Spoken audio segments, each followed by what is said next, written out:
This is Sunrise Extra, streaming live on Wave Now. Good morning, January 15th, already halfway through the month of January. I mean, I feel like it flies by when there's not snow sitting on the ground that won't melt, but we do have some snow coming in. Oh, we do have that snow that was going to be on our way, especially for tonight into early tomorrow. Some areas dealing with a little bit of that snow right now, but overall, we're just seeing the beginnings of a beautiful day, a cold day, but a beautiful day. Looking at our SkyTrack camera downtown, we're seeing that first bit of sunlight now making its way over the horizon. You can see a couple of clouds overhead, but a lot of us starting off the day with clear skies, matching with what we're seeing on the satellite and radar, but we're still monitoring a little bit of that light snow from portions of southern Breckinridge County into Grayson County and back into portions of Hart County. Your temperatures right now in the teens and the low 20s. Wind chills, though, in the single digits for many of us. We do rebound into the mid to upper 20s for your highs, keeping that mix of sun and clouds in our forecast throughout the day. The alert day still in place for tomorrow morning with more of that snow coming our way, and it really could impact your Friday morning commute. Rob? Okay, Tawana, thanks so much. And at 7:01, good morning to you. And in anticipation of that winter weather, we may see some of the trucks out there doing some of that brining and pre-treating of the roadways. So if you do see them out there, certainly give them the room that they need to do the job. 265 at Smyrna Parkway, certainly busy out there, but luckily no accidents to talk about this morning or no major tie-ups. We certainly hope it stays that way throughout the duration of the morning. The big picture looking pretty good, not even any areas of disabled vehicles to keep an eye out for. But if it does change throughout the duration of the morning, we'll let you know. Your drive times right now, here they are, 10 minutes or under. That is using 65. Back over to you. Thank you. An update this morning from the National Transportation Safety Board about what went wrong the day of the deadly UPS plane crash in November in Louisville. Parts of the wreckage were sent to the NTSB lab in Washington for examination. The report points to a defective spherical bearing as the root cause. Investigators have found it failed after developing fatigue cracking. And when that part broke in half, it caused the left engine and pylon to separate from the wing. A service letter from February of 2011 informed operators of 4 previously reported bearing race failures on 3 different airplanes. That letter goes on to say Boeing's review found that the issue would not result in a safety of flight condition. 15 people were killed in the crash, the 3 UPS crew members and a dozen others on the ground. The MD-11 plane model continues to be grounded in the UPS air fleet. We have more on the report on wave3.com. We now know the former Givaudan plant in Clifton will be demolished starting on Monday. The Clifton Community Council says the work is expected to take about 40 days. The explosion happened in November 2024. 2 workers were killed and 11 others were injured. Records show the blast was caused by a failed vent on a cooking vessel containing caramel coloring. The demolition process will happen Mondays through Thursdays, with some work being done on weekends, depending on the weather. Indiana Governor Mike Braun focused on affordability in his State of the State address before a joint session of the General Assembly last night. Governor Braun framed Indiana as a state that is strong and growing, but says plans need to be made to tackle cost of living, housing shortages, and high medical costs. Average hourly earnings for Hoosiers rose over 4% last year, and wages in Indiana are growing faster than the national average. Too many Hoosiers who can't afford to own a home at all. Home prices have surged because we aren't building enough, and unnecessary regulations are driving up costs. In a response to Governor Braun's speech, Indiana Democrats blame Republican policies for increasing prices in Indiana. Democratic Party Chair Karen Tallien says this: Governor Braun continues to pander to corporate interests and elites that put him in power. Hoosiers can see the truth. 20 plus years of Republican rule have created this affordability crisis in Indiana. We're also getting updates on where some new bills stand in Indiana's legislative session.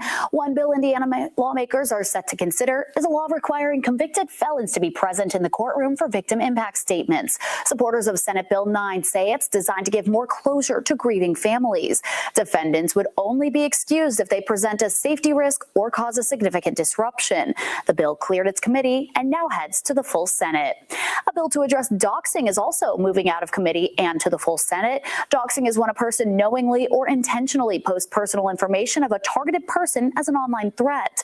This comes after several incidents last year targeting lawmakers. Senate Bill 140 would criminalize the act, making it a misdemeanor or a felony. In Kentucky, lawmakers are working to encourage more people to build safe rooms from severe weather.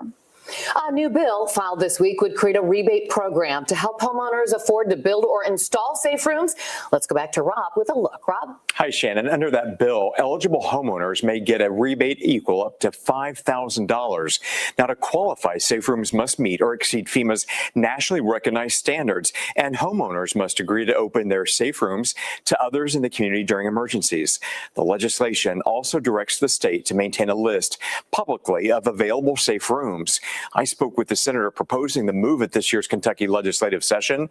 He said the safe rooms, they're simple but effective.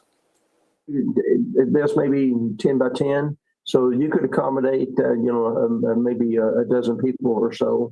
And the cost is not that much. They're pre-made, concrete. I think some of there even some fiberglass shelters that are in place, but they're very easy to obtain within the marketplace. So, again, just a great idea for rural Kentucky.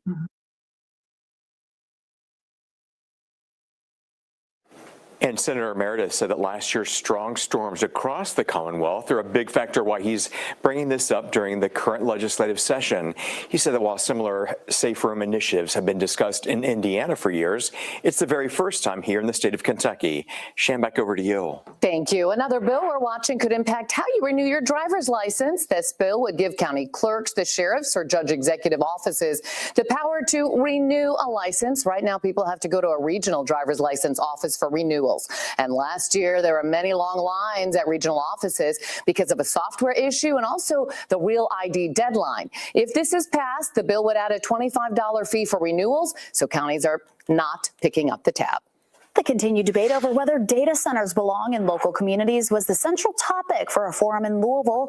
Many counties in Kentucky have pushed back against recent data center projects. Some say the environmental and energy impacts on communities are not worth the risk, but others argue data centers are increasingly important in our country because of our reliance on the internet and AI. You have to imagine, with the kind of energy that these data centers require, there's going to be a significant amount of influx of revenue that offsets the additional costs that we have to build into the system. Louisville will already be home to one data center on Campground Road. The site is expected to create roughly 200 operational jobs, and supporters point to millions of dollars in tax revenue each year. It's expected to be completed this fall. We are 4 days away now from the national championship game in Miami, where the Indiana Hoosiers will be taking on the Miami Hurricanes. And those who like to gamble are putting their money on IU. This week, Indiana opened as a 7-point favorite over the Hurricanes. The number has now grown to 8.5 points. Roughly 75% of bettors are currently taking the Hoosiers. 85% of all bets are taking IU to win the game. Indiana didn't come into the season as a team Vegas thought could win the championship. Before the year, a $100 bet on Indiana to win the title would pay $10,000. Wave sports anchor Kendrick Gaskins and sports reporter Dusty Baker will be covering the Hoosiers in Miami to see if they can keep that perfect season intact. We'll have live coverage from Miami leading up to the big game, and I will also be there in Miami covering it. So please join us on Sunrise on Monday and Tuesday. So exciting. I feel like everyone in our area is cheering for IU, probably the whole country cheering for IU minus South Florida. Right, exactly. Very true.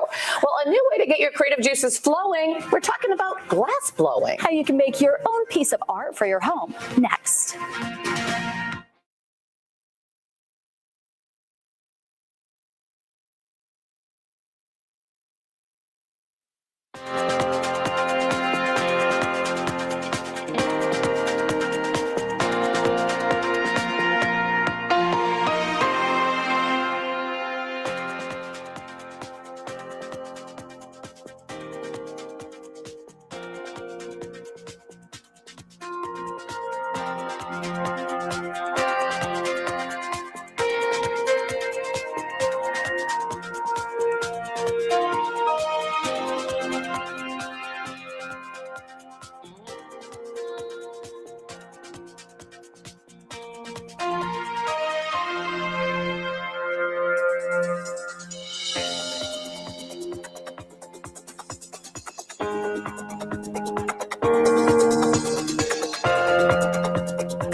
You know, Louisville's art scene is really growing, and there are some great ways that you can get in touch with your creative side. A studio in Smoketown has maker studios for glass, metal, wood, and other activities.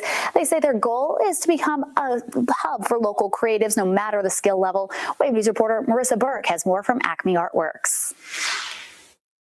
This is a unique experience that JW May makes very easy for anyone to do. So I'm about to gather some glass. Absolutely. And first the glass is clear, and then we get to add the fun stuff. Exactly. So I'm going to open the door here a little bit. Go ahead and pick that on up and sneak it on in. Set it down nice and flat. We're going to start turning a little bit. Go up at an angle. You're going to see that glass kind of whip up onto the pipe. It's like honey. Yep. You're going to keep on turning, never stop turning. Good. Front hand's going to come up a little bit. Pick it up, come out as fast as you can. There we go. Ooh, look at it. It's your first gather glass. Okay, and then, so the glass is clear, but if we wanted to add something fun to it. Absolutely. We've got a big selection of colors over there for everybody to pick from, depending on what project you want to make. I know for our snowman, I picked the party mix. Absolutely. It's a little bit of everything. It's all the leftover bits. There's no telling what you're going to get. And that's what makes this experience so much fun is you're going to walk away with something that's personalized to you. So, okay. All right. So what do I got to do now? All righty. We're going to take this guy. We're going to come over here a little bit. And we can just heat it up a little. All right. That's going to help the glass get nice and sticky so it'll be ready to pick up your color. And this entire experience takes how long? Oh, it takes about half an hour per person per project, depending on what you're making. Okay, because our little snowman, that didn't take too long, but this is such a slow, but you got to take your time. Yeah, and we want you all to do as much as you can. It's really hands-on, hands-on. So, guys, if you are interested in trying something new and, just pushing your creativity, you can come out to Acme Artworks, and JW is going to make it really easy for you. Marissa Burke, Wave News. Okay, so which color are we going to put it in? We'll put it in. Thank you, Marissa. I can't wait to see that in person. Yeah. You have to leave it there to cool. Yeah, I mean, it's even a hot spot in general. I don't know why she was so bundled up in a sweater dress there, too. they in fact shut down for the summer. Yeah, you could easily overheat if you go in there with too many layers on. So just that's like my little 2 cents from someone who's done that before. But yeah, that's a great activity to do, especially when we have the cold temperatures like this. What we're seeing right now, temperatures in the teens across most of the region. A couple of spots in the low 20s, 20 degrees in Jasper, 21 in Hardensburg, 23 degrees right now for those of you in Litchfield. Let's talk about those wind chills, though, because while the wind is not strong, it's still there, and it is causing an impact. You feel only like 10 degrees in Louisville, feeling like 15 degrees into Hardensburg, and feeling like just 8 degrees right now in Madison, LaGrange, and Shelbyville. So everybody is cold, but at least we're getting these pretty cool sunrises. This is what we're seeing right now on our SkyTrack camera, looking from downtown off towards the east. Yes, you see a few of those clouds overhead, but you also see the beginnings of what will be a gorgeous sunrise. We're starting to add back in a few more clouds for those of you along and north of I-64, and we're still watching those clouds drifting for areas further to the southwest. This is where we're getting in a little bit more of that light snow to start off the day, anywhere from Litchfield over towards portions of Hart County. Now, this is all because we have that moisture still coming off of the Great Lakes just a bit and enough, and with the cold temperatures that we have in play, to just squeeze all of that moisture right out of these clouds. But once you get into the afternoon, we are expecting a lot more of that sunshine. Highs trying to climb into the mid to upper 20s. As we look ahead to the next 10 days, we're keeping an eye, especially on tomorrow morning. An alert day is in place for your Friday morning as we monitor that potential for some gusty snow showers, some accumulations, and the potential for low visibility and slick roads because of that snow moving through. So we'll see that happening after midnight through the early morning hours, watching for accumulations then, and then temperatures climb into the upper 30s and low 40s by the time we reach into your Friday afternoon, helping to melt whatever falls for Friday morning. But we'll add back in another chance for rain and snow by the afternoon and evening, seeing that lasting into early on your Saturday. So in terms of that potential for accumulations, basically all of us have that chance to see less than an inch of snow in the majority of some spots. Is the timing with the temperatures that is causing us to really issue that alert day, because we're really concerned about that morning commute and some slick roads out there.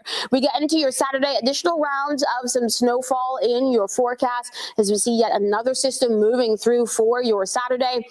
By Saturday night into early on your Sunday, this is when the clouds clear out. We'll just be dealing with some cold temperatures, waking up the temperatures in the teens for Sunday morning, 20s by Sunday afternoon, keeping it very cold through the beginning of next week. Keep in mind, for your Tuesday morning, many of us will be waking up to single-digit temperatures, but at least for the middle and end of next week, we do climb into those 30s and 40s for highs before we see more rain and snow coming our way. Thank you. Hundreds of Highlands residents showed up to say while a gun shop can legally open on Bardstown Road, they don't believe it's a good idea. The Madden Firearms Shop is expected to open for business at the Bardstown Center. Wave News reporter Julia Richardson spoke with neighbors who believe they can change the minds of the property owner and the tenants about being at that location.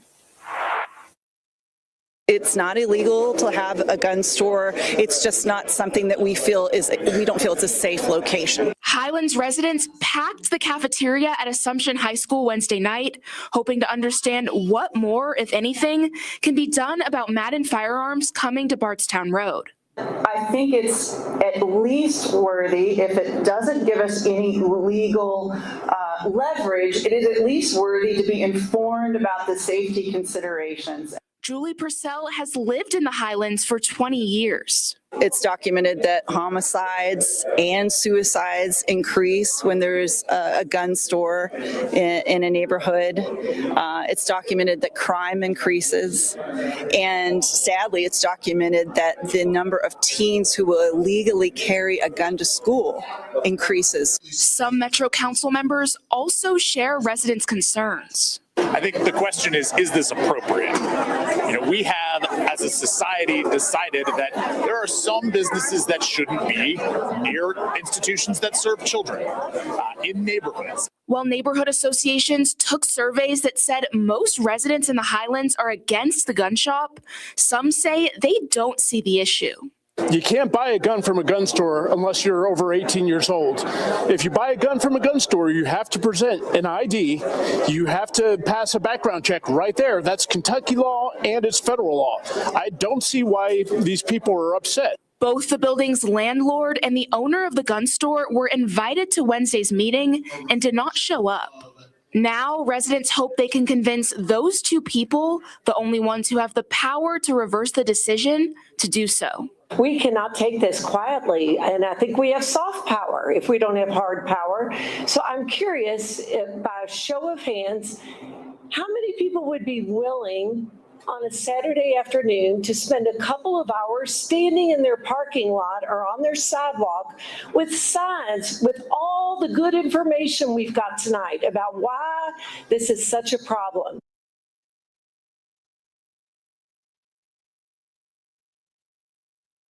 And we've reached out to both the landlord and the gun shop's owner, but have yet to hear back. It's now 7:18 and still ahead. You have the chance to be seen on TV by millions around the country this February. How you can star in a commercial for the 2026 Super Bowl. That's coming up.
New this morning, 4 astronauts are back on Earth. They returned from the International Space Station early this morning, splashing down in the Pacific near San Diego. It's about 4:19 when they were taken out of the vessel. Their mission was cut short due to medical issues with one of the NASA astronauts. They had spent 165 days on the ISS. It's the first time NASA cut short a spaceflight, though, for medical reasons. Right now, there's 1 American and 2 Russians on board the ISS. A launch to put more astronauts on the space station is set for next month.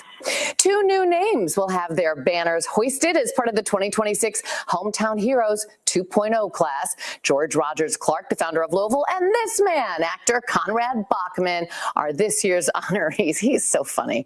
The Hometown Hero banners you see throughout the metro are efforts of the Greater Louisville Pride Foundation. This year they voted to limit this year's class as work continues to find building walls for the new banners. Despite the organization's ongoing efforts, they say there are a significant number of previously named honorees from the last 3 years who have not yet been recognized with their banners. The Louisville Pride Foundation has revealed the dates for this year's Pride Festival. It's happening Saturday, September 12th on Bardstown Road. The festival is an annual celebration of the city's LGBTQ+ community. Last year, organizers saw a huge turnout, and they say they hope that 2026 will be bigger and bolder. We're still waiting to learn who will perform this year. A separate Kentuckiana Pride Festival will happen in Nulu in June.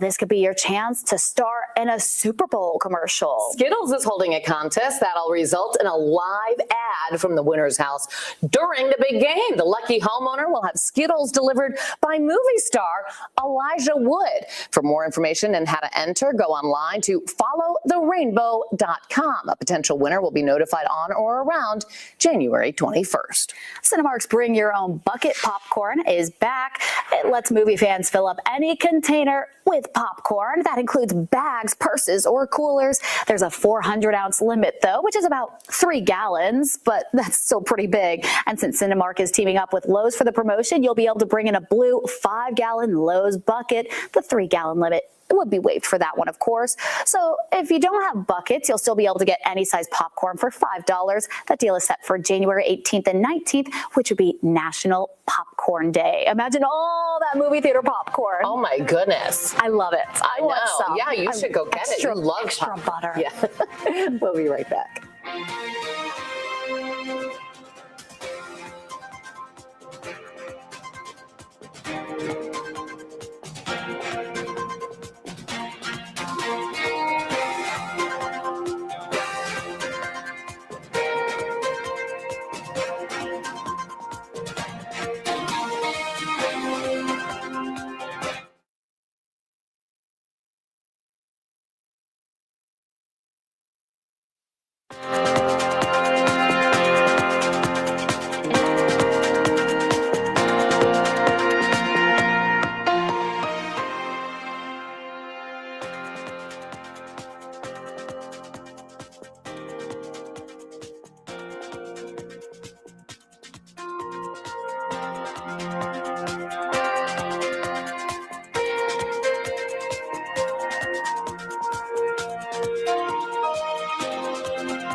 This Wave News Update is sponsored by Oxmoor Auto Group. Good morning, I'm Shannon Kogan. JCPS is considering $142 million in budget cuts across the district. The central office would take the single biggest hit with $44 million in cuts and about 300 eliminated jobs. The district will notify any employees being eliminated before May 15th. JCPS says school closures are still on the table. The full school board is expected to vote on accepting the draft budget at its next meeting, January 20th. Here is Tawana, and be careful out there because there's some black ice in some areas. Yeah, because of that snow we had yesterday and the fact that our temperatures are now down into the teens, if you're traveling on untreated roads, you may be running into a little bit of those slick spots, a little bit of that black ice to start off the day. But what we're dealing with right now, those temperatures in the teens, for most of us, a couple of low 20s off towards the southwest. Wind chills in the single digits in many locations. So just layer up and bundle up as you're heading out. But check out this beautiful beautiful sunrise showing up right now on our SkyTrack camera, looking from Jeffersonville off towards the east. You see those mid-level clouds overhead, the moon there in the distance, and that sunlight now coming up over the horizon. A gorgeous start to the day. Now, we are going to continue to watch for more clouds drifting through at times throughout the morning and afternoon, keeping an eye on a few of these flurries flying in light snow showers in parts of Grayson County and into Hart County. That snow chance drifts off as we get into the second half of the morning. More sunshine around for the afternoon with highs in the 20s. Rob? Tawana, thanks so much. Keeping our eyes on the traffic alert we want to pass along to you. This is a two-car crash right between 64 West and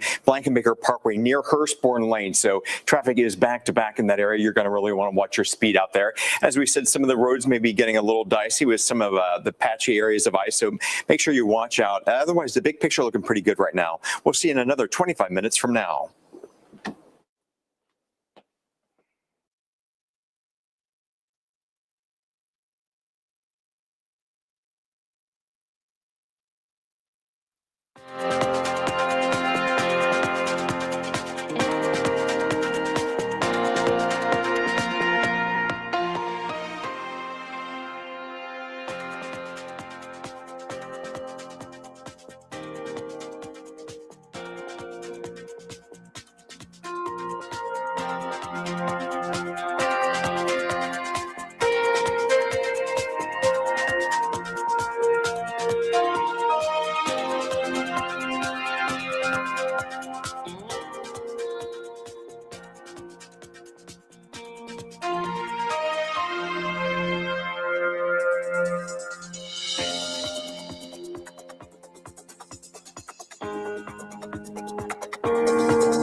Good morning and happy Thursday. Thanks for staying with us here for Sunrise Extra. It is Friday Eve. Probably saw some snow that came down yesterday.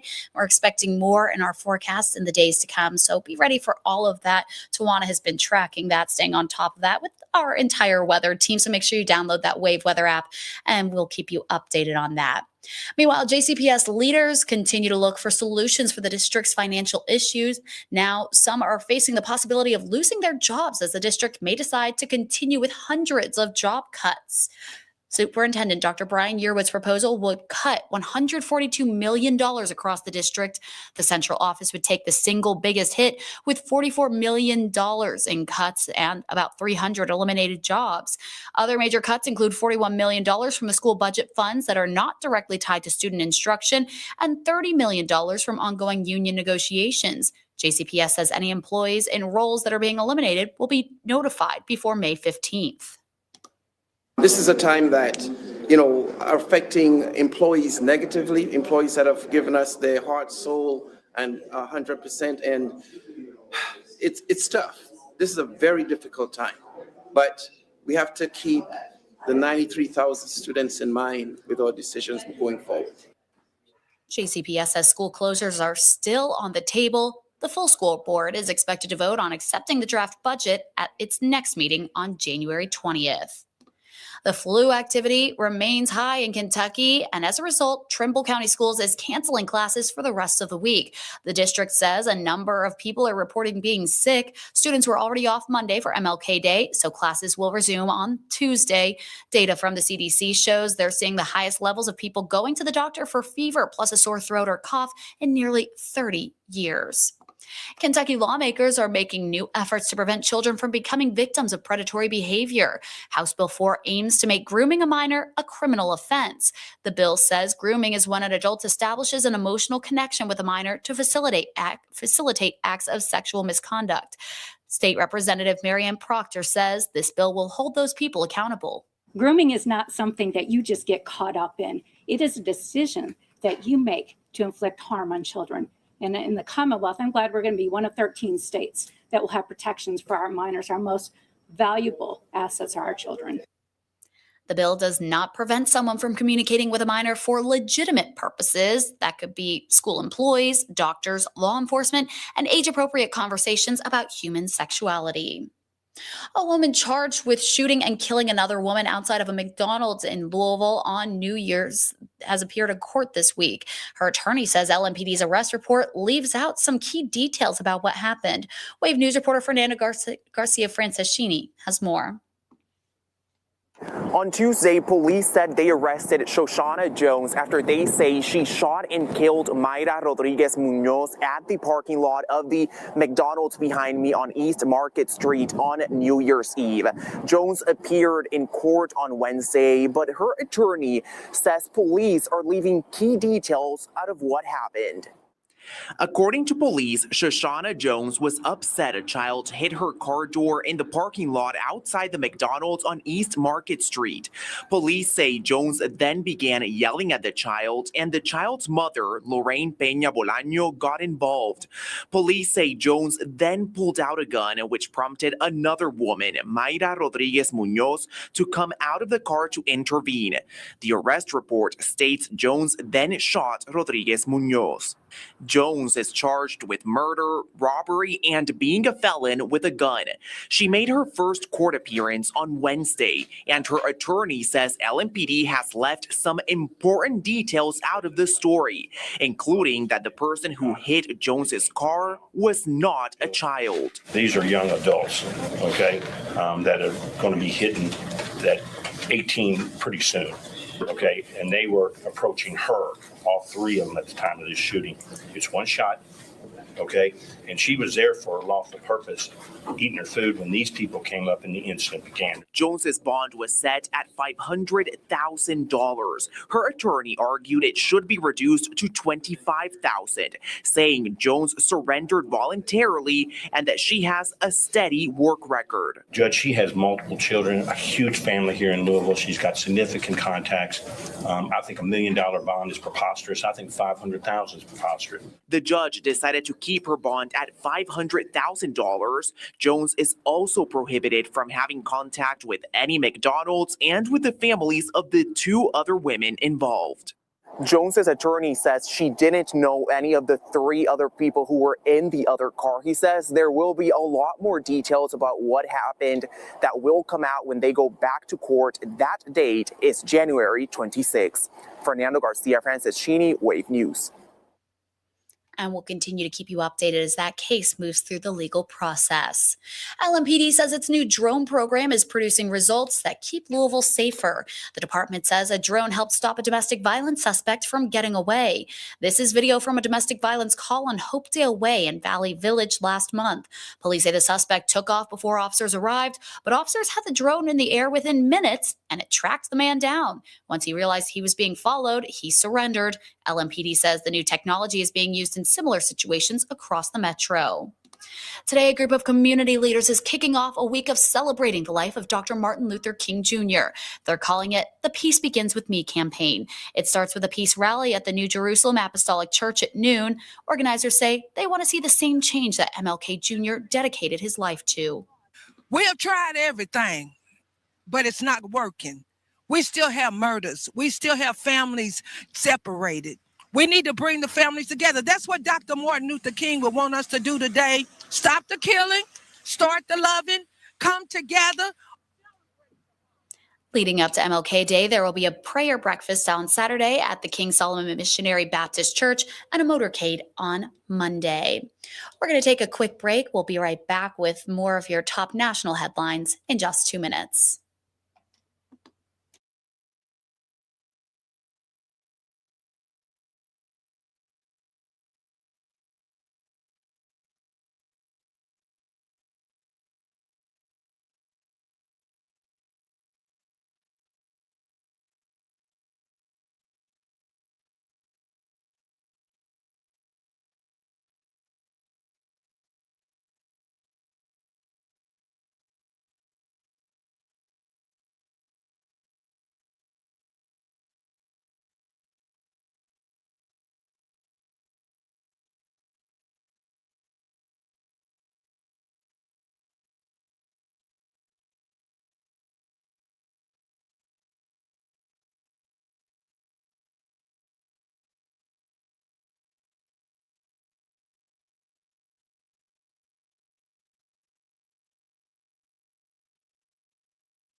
Well, tension in Minnesota continues to rise after another person was shot by a federal agent in Minneapolis last night.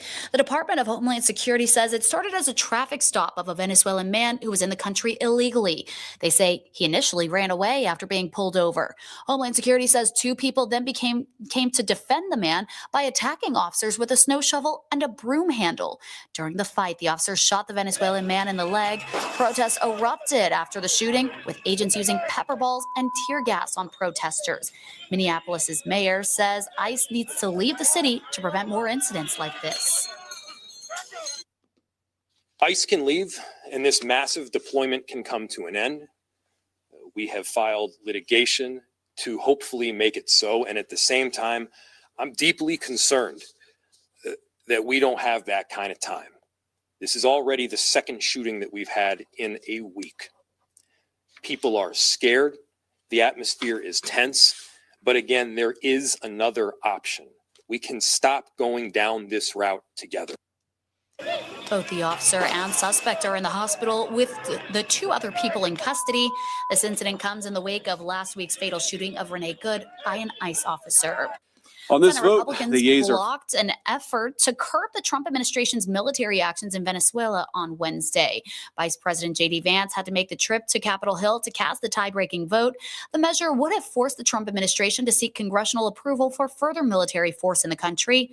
5 Republicans, including Indiana Senator Todd Young, originally voted with the Democrats last week to bring that measure to the floor. However, Young and Missouri Senator Josh Hawley withdrew their support. The United States has officially started selling Venezuelan oil. The White House official says Wednesday, the U.S. completed its first sale of Venezuelan oil, valued at $500 million. Additional sales of oil are expected in the coming days and weeks. This comes in the wake of the U.S. operation to capture ousted Venezuelan President Nicolas Maduro earlier in the month.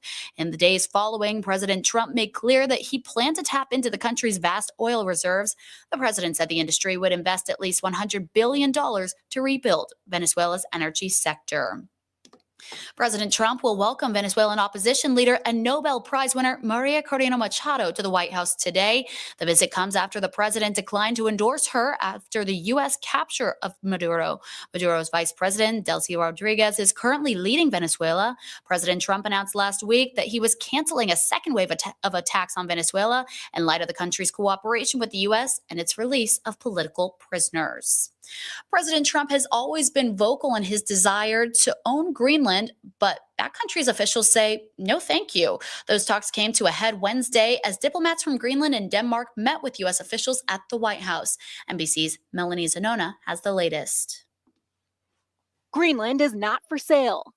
That's it from Danish and Greenland officials in their meeting with Vice President Vance and Secretary Rubio. The president has made his view clear, and we have a different position. Ideas that would not respect territorial integrity of the Kingdom of Denmark and the right of self-determination of the Greenlandic people are, of course, totally unacceptable. Despite President Trump's latest heated talk of taking over the Arctic territory. If we don't take Greenland, Russia or China will, and I'm not letting that happen. Greenland is an autonomous territory belonging to Denmark, but has its own officials and is self-governing. And the prime minister adamant that his country does not want to be owned or governed by the United States. Since his first term, President Trump has eyed the Arctic island, claiming it's vital for national security. But it's also rich in natural resources and is also crucial for new shipping routes and defense positions. Danish and Greenland officials signaling they're open to a deal to expand the U.S. military footprint on the Arctic island. We have been pushing for quite a while in NATO for a stronger collective role in Greenland together with a number of allies. And we are eager to work with the US on advancing this agenda, and we are prepared to go further. All the talk of a takeover has put Greenlanders and European leaders on edge, but those same leaders vowing to support Greenland and Denmark. It's important that the Greenlanders know, and they know this by the deeds, not only by the words, that we respect the wishes of the Greenlanders and their interests, and that they can count on us. While President Donald Trump has not ruled out military action to acquire Greenland, buying it is also an option. However, it could be an exorbitant price tag. According to 3 people familiar with the matter, it could cost the United States as much as $700 billion in order to buy the Danish territory. Melanie Zanona, NBC News, Washington. The FBI has executed a search warrant at the home of a Washington Post reporter.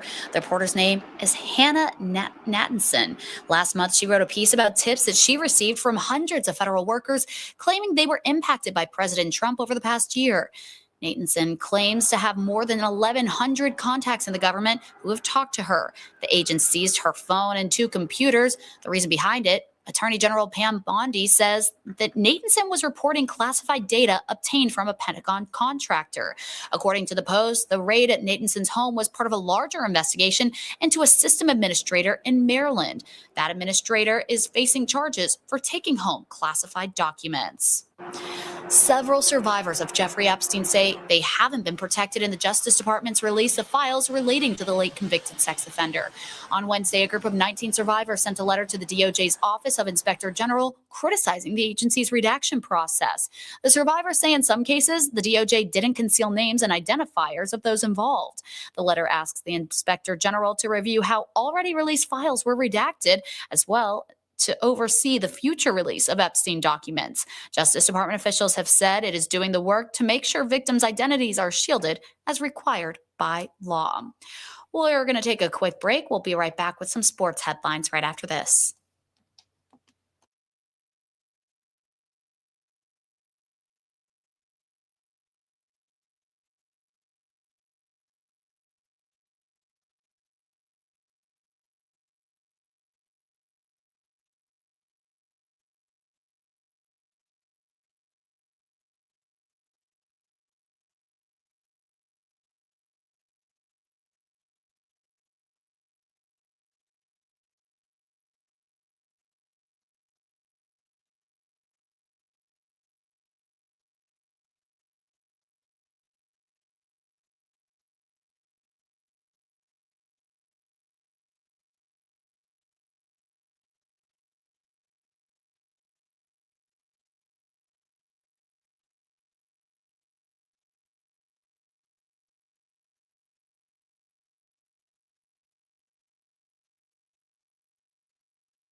Turning now to the Winter Olympics in Italy, U.S. snowboarder Chloe Kim says she's good to go for the Winter Games after a nasty spill last week. That's good news to hear, though.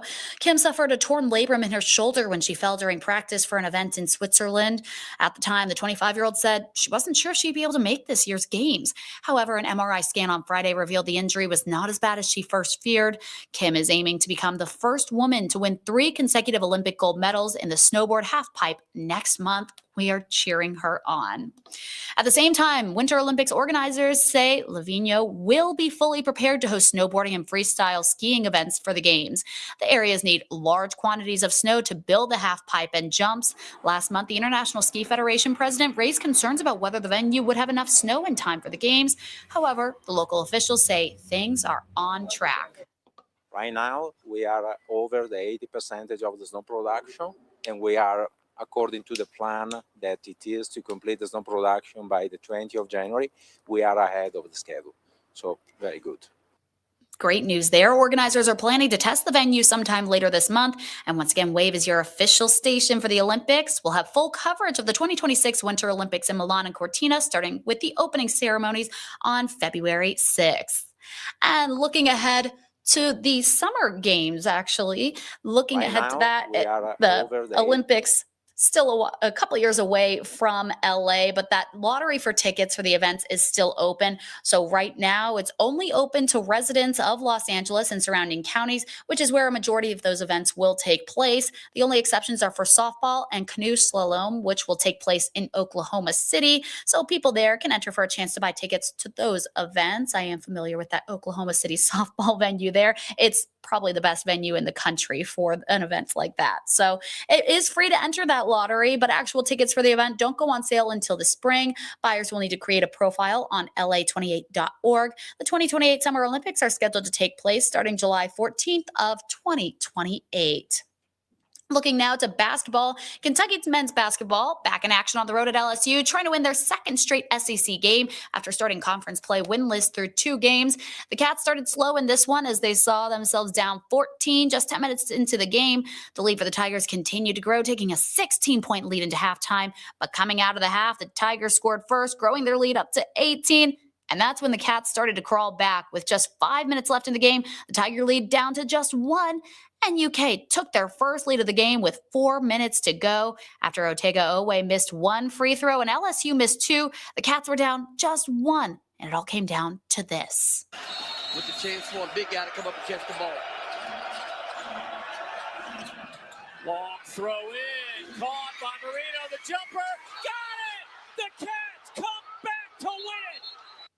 What an ending there. Freshman Malachi Moreno from Georgetown, Kentucky knocks down the buzzer beater, giving Kentucky their second straight win. Final score 75-74.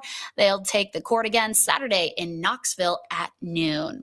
The 7th-ranked UK women's basketball team will be in action tonight, hosting SEC rival Florida.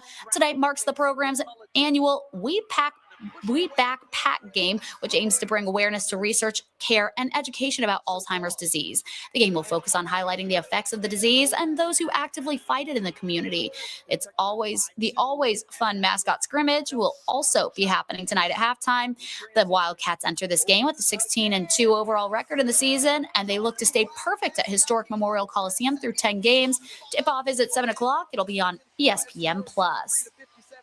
And not only are the Cats playing tonight, but U of L's women's basketball team also in action. They'll be on the road at 23rd ranked Notre Dame. Notre Dame will be the 6th ranked opponent the Cardinals have faced this season and their 8th game against a quad 1 opponent. However, with a win tonight, that could mark their 10th straight win on the season, and it'll keep them in a tie for first in the ACC with a perfect undefeated record. But this could be a tough one. Notre Dame's Hannah Hidalgo leads the NCAA with about 6 steals per game. She also ranks second nationally with 25 points per game. So we'll have to figure out how to shut her down in this one. Tip-off is at 6 p.m. and you can watch that on the ACC network. Racing Louisville has been busy this summer, signing and trading for 7 new players for the upcoming season. Racing acquired midfielder Macy Hodge in a trade with Angel City FC yesterday. In exchange, Angel City acquired $55,000 in interleague transfer funds and $28,000 in allocation funds, plus an international roster spot for each of the 2026 and 27 seasons. Last season, as a rookie, she played in 16 games for Angel City, including 9 starts. And Racing is also bringing in goalkeeper Maddie Prohaska in a trade with Seattle Reign FC, adding to the club's depth in net. Racing will send a total of $55,000. That'll be $25,000 in allocation money and $25,000 in interleague transfer funds to Seattle for the 23-year-old shot stopper. She's a native of Westchester, Ohio. That's about 20 minutes north of Cincinnati, and she joined the Reign for her first professional season in 2025 after a standout career at Auburn University. So pretty close for her to be back in the area. Thanks so much for joining us here for Sunrise Extra. Hope you have a great Thursday. Looking forward to Friday tomorrow, and then it's the weekend. Have a good one.